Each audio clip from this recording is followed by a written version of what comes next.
J_R1 here, and welcome to my channel where I do anything and everything from motorcycles to cars, random gadgets, and some occasional adventures of my random self as I live. Anyway, well, today I wanted to talk to you about the passengers on the motorcycle. So this is particularly geared towards the passenger, but again, the rider can still learn one or two things from it, and it should also share that with the passenger. Anyway, without killing any more time, here are 7 tips to being a better passenger on a motorcycle. They're in no particular order, but they're still very important. Anyway, I'll make another video of some more tips as we go along. So number 1 is actually for the passenger is getting on the motorcycle. This is one of the first places where a passenger can actually ruin it for everyone, for both the rider and the passenger. If you don't know how to mount the motorcycle as a passenger, you should please ask your rider. You can mount the motorcycle. You have to mount the motorcycle when the rider is ready. Personally, I like to get on the bike, put it upright, have both my feet planted on the ground, and then indicate to the passenger that they can get on. I'm ready for them. That way, I'm ready to take on any extra weight that is put on the motorcycle at that moment, and I can control the shifting of the total weight as the passenger adjusts and get comfortable. But again, as the passenger, if you just jump on the motorcycle when the rider is not ready to control the full weight of you and the bike, the ride will come to an end before it's even started. Both of you be on the ground, or somebody could even get injured, and we don't want that. We want to actually enjoy the ride. So I do understand that, yes, the motorcycles are all different, motorcycles are different, and it's different with each bike, and again, with each rider. So some motorcycles have foot pegs or center stands where you can actually just get on without any problem, or, again, just communicate with your rider to figure out what's best for them and what's the best way for them to get on, for you to get on, And again, just a little side note, just know where to put your feet. That's your own foot pegs, because you don't want to be on the riding and all of a sudden your foot starts kicking the rider's foot. That would not end well. Anyway, the second point is this one now is particular for the rider, is rider experience. I know, it's for the passenger, but again, it's also the place of the rider too. If you don't know the rider, or if it's, a new rider, somebody you just met and stuff, it's just ask the rider how long they have been riding, how much experience they have. This one has nothing to do with the passenger per se, but it will also involve the passenger if things go south. As a rider, if you've not ridden that particular bike for a few months, especially if you're a brand new rider, you should not be taking anyone on the bike. If you're a brand new rider and you haven't been riding that particular bike for, say, 2 or 3 months, I'm just using time frame because if you ride every day, you get very comfortable with the bike. Then if you put somebody on the bike, you ride with them. First, take up for a short ride to gauge the weight, everything, how much control, because controlling a bike when it's just you versus controlling a bike when you have another passenger, it's quite different. And plus the fact the stakes are higher, you have someone else's life in your hands. So if you don't have that much experience riding, I'd say ride quite a bit, some more, put a few 100 miles by yourself before adding somebody on. Well, some of you riders out there who've already ridden for several years, you guys are fine.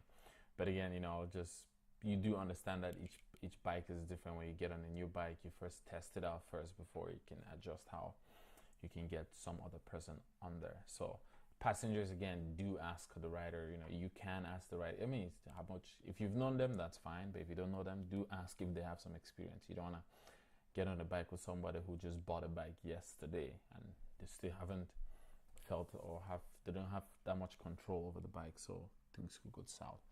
Anyway, the third point is wear the right gear. I cannot overemphasize this, because I know we make fun of people who ride squared, and it's extremely dangerous and just not worth it. Again, sometimes we fail to make sure that the passenger is properly dressed and is prepared for anything to happen. personally, I don't let a passenger on my bike if they don't have a helmet, a jacket, jeans, or shoes that cover their toes. And sometimes, once in a while, gloves, because if they don't have access to gloves, I mean, I can be fine with that, but a helmet is a definite must. Long pants, long jeans. Jeans are a definite must. They could have a jacket or, something. Normally, I'll prefer a jacket, any form of leather jacket or a thick jacket or, even a jean jacket, a denim jacket. Oh my God, English. Denim jacket, that would be fine. But a helmet for sure, I cannot, let somebody get on without a helmet. I mean, I have a few helmets, so if I have to provide a helmet for the passenger, yes, I can, and I usually would. But that being said, as a passenger, you also need to dress the part, have some layer of safety. I put that in quotation marks, layer of safety. But then, if you want to ride a lot more as a passenger, there's no harm in getting proper gear, because if the rider goes down, you, the passenger, will also be hurt, and without any gear, it would just get worse. I cannot overemphasize the importance of gear. Just watch some videos of some accidents on people on motorcycles who were not wearing gear and see how it goes. And yeah, you probably don't want that to happen to you. Anyway, the third point is actually, leaning and cornering, or basically just coming to a corner or taking a corner. So, when you're riding with a passenger, the passenger has to, I almost say just stay neutral and just follow the rider's body as you ride. Because when you're approaching a turn and the rider's body, you both of you are connected. So when you feel that it starts to lean, the passenger should just let the rider lead. Just focus on the turn that's coming up. I usually say you should look over the inside shoulder and just keep your body neutral and just lean with the rider.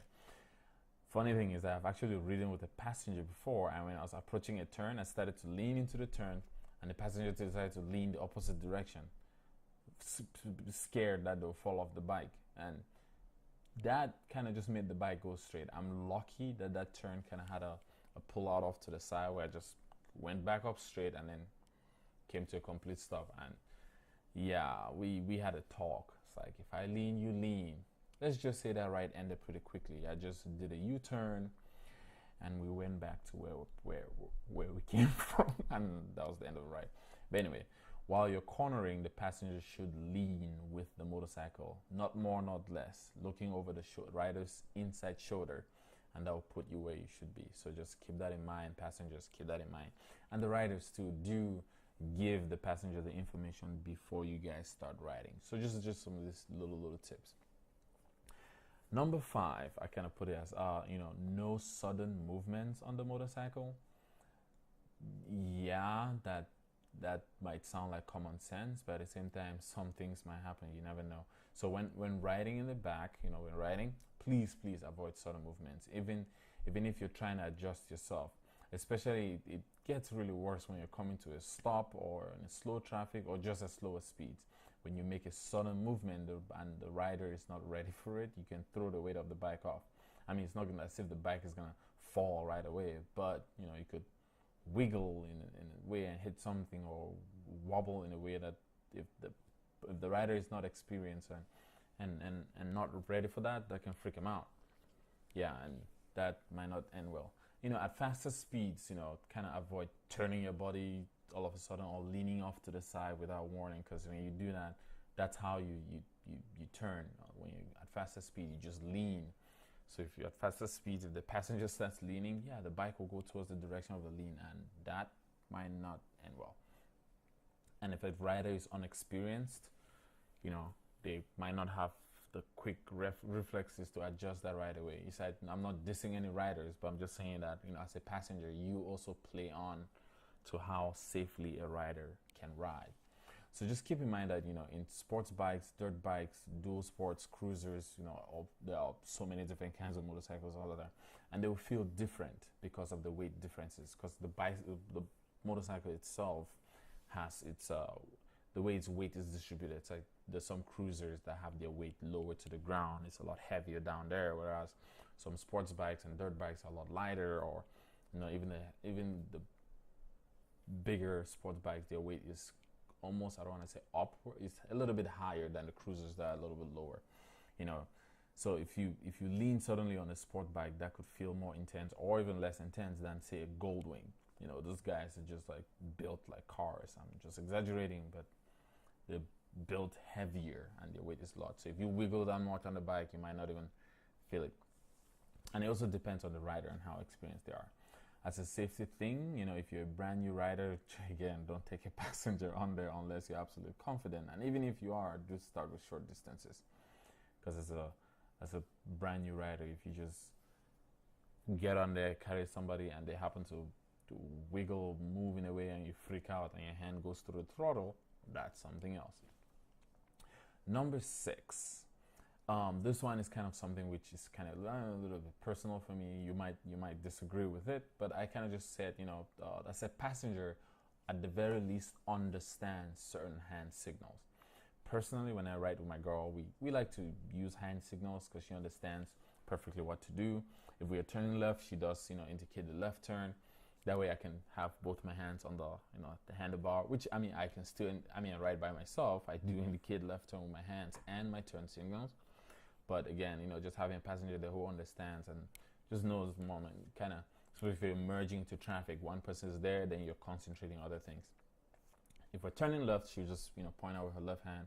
If we're turning right, she'll point with her right hand to the right. And yes, I know that is not the official right hand turn, but cars behind me can see it. The right hand turn, you know, it's like a left hand, it's a right, upright. I mean, basically, use your left hand, put it at a right 90-degree right angle, pointing up.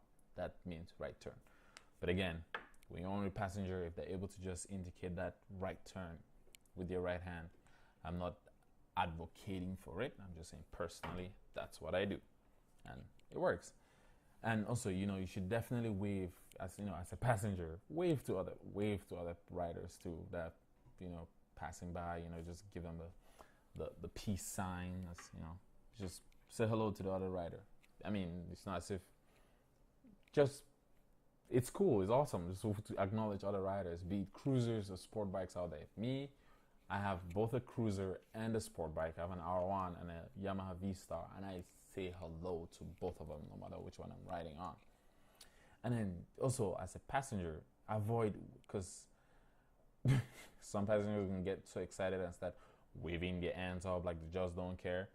That can not necessarily cause a problem, but could potentially also cause a problem. You know, you're waving your hands off, your body starts waving around, the weight of the bike starts getting thrown left and right, and that could end up poorly. Also, the people behind you, even if they're cars or other riders, can see that and not understand what you're doing, and plus it's distracting. You know, it's distracting. Just keep it cool. Put your hands together. You can wave them like you just don't care when you pull over and you're having a break or chatting with other buddies and having a good time. Anyway, number 7 is during takeoff, like when you're ready to take off. We know motorcycles accelerate pretty quickly. You know, from the sports bikes to the cruisers, dirt bikes, dual sports, no matter what bike, you know that relatively to a car, they accelerate pretty quickly. Some of them are not faster than cars for sure, but for a motorcycle, they accelerate pretty quickly. And as a passenger, it's good to hang on to your rider, because when the bike starts going, you will go with them. I mean, there are videos out there of passengers who've fallen off the bike when the rider takes off because the passenger was not hanging on or not paying attention or just caught off guard. So the bike goes and they land on their butt.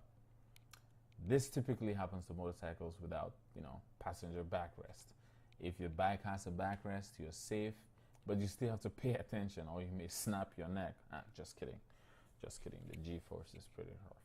But anyway, passengers, just, you know, be safe out there, because you're also on the motorcycle. There's no cage to protect you if you go down. So you want to make sure that the rider is safe. You are also safe. Anyway, that's it about the video. If you like what I have here, please like, comment, and subscribe. Leave a comment or add some more tips. I usually respond pretty fast. If you have any questions and want to ask me about something, anything, just let me know. Just comment right there. If you want me to do a random video, I will definitely do it. Alright guys, I'm also on Instagram at Wakanda_R1. That's Wakanda underscore R1. See you guys there, and if you, just like, subscribe, and thank you guys for watching, and I'll see you guys in the next video. Peace. Also, random fact, I'm Cameroonian, but well, I live now in the US. Bam.